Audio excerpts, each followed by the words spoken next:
Hey there, welcome to our lesson on cancer and oncogenes. Before we get into what oncogenes are, we have to first understand what drives our cells to grow and divide. The majority of our cells rely on numerous factors and pathways to push them to start dividing. You can think of these factors and pathways as like a traffic light. When a cell sees a green light, it knows to start the process of cell division. When a cell sees a red light, they must wait till the light turns back to green before they can try to divide again. The factors responsible for cell division play an important relationship with something called proto-oncogenes. Proto-oncogenes are a normal part of our genetic information. A proto-oncogene's job is to promote and regulate cell division by assisting cells to divide when our body needs them to divide.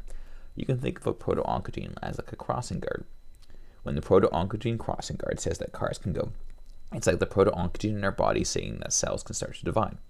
When the crossing guard puts up their stop sign, it's almost like how the proto-oncogene can limit a cell's ability to begin division.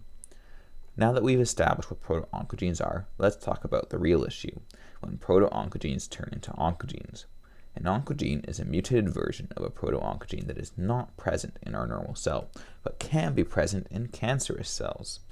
If you remember how the crossing guard in our previous example were the ones directing traffic, you can think of an oncogene as a street without any crossing guards, where traffic flows freely all the time. When a proto-oncogene mutates into an oncogene, the promotion of cell division is always active.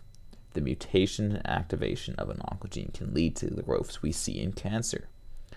But how are these oncogenes activated? There are three mechanisms of activation that can be discussed.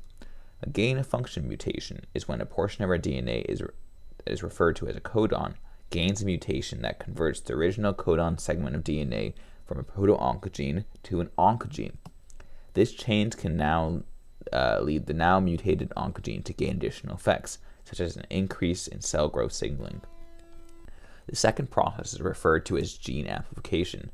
Gene amplification occurs when a mutation leads to an increase to the number of cells that an oncogene has.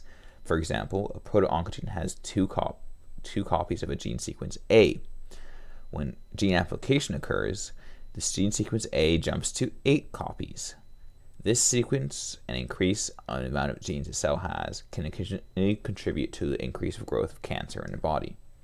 Finally, the last type of mechanism to be discussed is chromosomal rearrangement. A chromosome is simply a DNA molecule that contains the genetic information of an organism. Sometimes, through a process called chromosomal translocation, a part of the chromosome is broken off and moved to another chromosome. This activates an oncogene and will result in a fusion gene that may code for abnormal proteins.